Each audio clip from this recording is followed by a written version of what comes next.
നമസ്കാരം. ഗൾഫിലെ വാർത്തകളും വിശേഷങ്ങളുമായി ഞാൻ ഷഫ്ന. ഗൾഫ് GTV വാർത്തകളിലേക്ക് സ്വാഗതം. ഹൃദയം പൊട്ടി വയനാട്. മരണം 400 കടന്നു. ഒറ്റ രാത്രി കൊണ്ട് ഭൂപടത്തിൽ നിന്നും മാഞ്ഞുപോയ മുണ്ടക്കൈയിലെയും ചൂരൽമലയിലെയും മനുഷ്യജീവനുകൾക്ക് നാട് ഇടനെഞ്ചു പൊട്ടി വിട നൽകി. പ്രത്യേക കോഡുകൾ രേഖപ്പെടുത്തി. കുഞ്ഞു കുഞ്ഞു പ്ലാസ്റ്റിക് കവറുകളിൽ പൊതിഞ്ഞാണ് ഓരോ ശരീരങ്ങളും കൊണ്ടുവന്നത്. ഇനിയും ഒരു വേദന സഹിക്കാൻ പോലും ത്രാണിയില്ലാത്ത ആ ശരീരങ്ങൾ കരുതലോടെ പ്ലാസ്റ്റിക് കവറുകളിൽ നീക്കി കുഴികളിലേക്ക് ഇറക്കി വെച്ചു.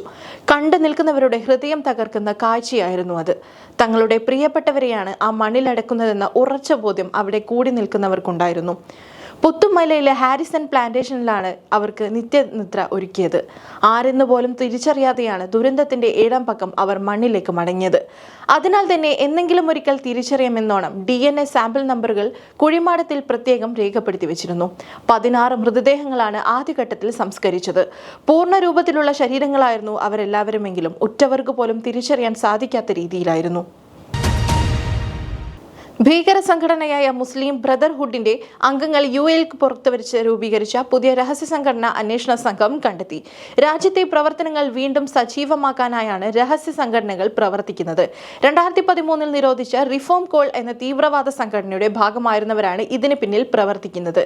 വിദേശത്ത് നിന്നാണ് പ്രവർത്തനങ്ങളെ ഏകോപിപ്പിക്കുന്നതെന്ന് അന്വേഷണ സംഘം കണ്ടെത്തി. സംഘടനയിലെ ഒരു അംഗത്തെ അറസ്റ്റ് ചെയ്തു. സംഘടനയുടെ പ്രവർത്തനങ്ങളുടെ ഘടനയും അവ എപ്രകാരം അപകീർത്തികരമായ പ്രചാരണങ്ങൾ വിദ്വേഷ പ്രസംഗങ്ങൾക്കും നേതൃത്വം നൽകിയെന്നും അറസ്റ്റിലായാൽ വെളിപ്പെടുത്തി. UAE പബ്ലിക് പ്രോസിക്യൂഷൻ നടത്തിയ അന്വേഷണത്തിലാണ് ഇയാൾ പിടിയിലായത്. കേസിൽ കൂടുതൽ വിവരങ്ങൾ അറിയാൻ അന്വേഷണം തുടരുകയാണ്. വയനാട്ടിൽ നിർമ്മിച്ച ബെയ്ലി പാലം ബ്രിട്ടീഷ് സിവിൽ എഞ്ചിനീയറായ സർ ഡൊണാൾഡ് കോൾമാൻ ബെയ്ലിയാണ് ഡിസൈൻ ചെയ്തത്. ബ്രിട്ടീഷ് സിവിൽ എഞ്ചിനീയർ ബെയ്ലി വയനാട്ടിൽ നിർമ്മിച്ച പാലമായതിനാലാണ് പാലത്തിന് ബെയ്ലി പാലം എന്ന് പേര് വന്നത്. 1901 ജനിച്ച് 1985 മെയ് 5 അന്തരിച്ച ബ്രിട്ടീഷ് സിവിൽ എഞ്ചിനീയറായ സർ ഡൊണാൾഡ് കോൾമാൻ ബെയ്ലിയാണ് ഈ പാലം ഡിസൈൻ ചെയ്തത്. യുദ്ധകാലത്ത് പട്ടാള ട്രക്കുകൾക്ക് സഞ്ചരിക്കാനാണ് ഈ പാലം ഡിസൈൻ ചെയ്തിരുന്നത്. വയനാട്ടിലെ ദുരിതത്തിനിടയിൽ രക്ഷാപ്രവർത്തനം ത്വരിതപ്പെടുത്തുന്നതിൽ വലിയ പങ്ക് വഹിക്കുന്ന ഈ പാലത്തിൽ കൂടി സഞ്ചരിക്കുമ്പോൾ ഈ മികച്ച എഞ്ചിനീയറെ കൂടി ആദരവോടെ ഓർക്കാം. ഉരുൾപൊട്ടലിലും പേമാരിയിലും തകർന്ന വയനാട്ടിലെ സഹോദരങ്ങൾക്ക് സാന്ത്വനത്തിന്റെ സ്നേഹസ്പർശവുമായി അക്കാഫ് അസോസിയേഷൻ രംഗത്ത്. വീടുകൾ നഷ്ടപ്പെട്ടവർക്ക് കൈത്താങ്ങായി 10 വീടുകളാണ് അക്കാഫ് അസോസിയേഷൻ നിർമ്മിച്ചു കൊടുക്കുന്നത്. അർഹരായവരെ കണ്ടെത്തി അക്കാഫ് അസോസിയേഷൻ നേരിട്ടാണ് വീട് നിർമ്മാണം നടത്തുക. സർക്കാരുമായി ബന്ധപ്പെട്ട് അർഹരായ ആൾക്കാരെയും ഉചിത സ്ഥലവും കണ്ടെത്തുമെന്ന് അക്കാഫ് association president Paul T Joseph, secretary AS Deepu, treasurer Muhammad Naushad എന്നിവർ പറഞ്ഞു. പ്രകൃതി ദുരന്തത്തിൽ വിറങ്ങലിച്ചു നിൽക്കുന്ന വയനാട് ജനതയ്ക്ക് സാമ്പത്തിക സഹായം പ്രഖ്യാപിച്ച് UAE ഇമാറാത്തി സഹോദരിമാർ.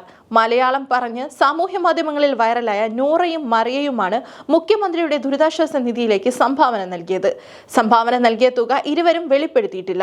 മലയാളം സംസാരിച്ചുള്ള വീഡിയോകളിലൂടെയും റീലുകളുടെയും ഇരുവരും മലയാളികൾക്ക് സുപരിചിതമാണ്. ഇവരുടെ വീഡിയോകൾക്ക് കേരളത്തിൽ നിന്നും വലിയ രീതിയിലുള്ള ഫോളോവേഴ്സുമുണ്ട്. അടുത്തിടെ പുറത്തിറങ്ങിയ നടൻ മമ്മൂട്ടി നായകനായ ടർബോ സിനിമ അറബിയിലേക്ക് മൊഴിമാറ്റം നടത്തിയപ്പോൾ പ്രധാന കഥാപാത്രങ്ങൾക്ക് ശബ്ദം നൽകിയത് ഇരുവരുമായിരുന്നു. മലയാളികളുടെ ആഘോഷ പരിപാടികളിലും നിറസാന്നിധ്യമാണ് ഇമാറാത്തി സഹോദരിമാർ. കേരളത്തിലുണ്ടായ ദുരന്തത്തിൽ അതീവ ദുഃഖം രേഖപ്പെടുത്തിയ ഇരുവരും തങ്ങളാലാവുന്നത് സാമ്പത്തിക സഹായം നൽകാൻ തീരുമാനിക്കുകയായിരുന്നു. ദുബായിലെ വിനോദസഞ്ചാര കേന്ദ്രങ്ങൾ സന്ദർശിക്കാൻ പുതിയ ടൂറിസ്റ്റ് ബസ് സർവീസുമായി Dubai road and transport authority. അടുത്ത മാസം 2024 സെപ്റ്റംബറിലാണ് tourist hop on hop off bus സർവീസുകൾ ആരംഭിക്കുക. ദുബായ് മോളിൽ നിന്നും ആരംഭിച്ച് Dubai frame, heritage village, museum of the future, gold souk, Dubai mall, La Mer beach, Jumeirah mosque, city walk എന്നിങ്ങനെ പ്രധാന 8 ആകർഷണങ്ങളും ലാൻഡ്മാർക്കുകളും യാത്രക്കാർക്ക് സന്ദർശിക്കാം. ബസ് രാവിലെ 10 മുതൽ രാത്രി 10 വരെ പ്രവർത്തിക്കും. ദുബായ് മോളിൽ നിന്നും ഓരോ 60 മിനിറ്റിലും പുറപ്പെടും. യാത്രയ്ക്ക് 2 മണിക്കൂർ എടുക്കും. ഒരാൾക്ക് 35 ദിർഹം എന്ന നിരക്കിൽ ദിവസം മുഴുവനും വാലിഡിറ്റി ഉണ്ടായിരിക്കും. ഇതോടെ വാർത്തകൾ കഴിഞ്ഞു. നമസ്കാരം.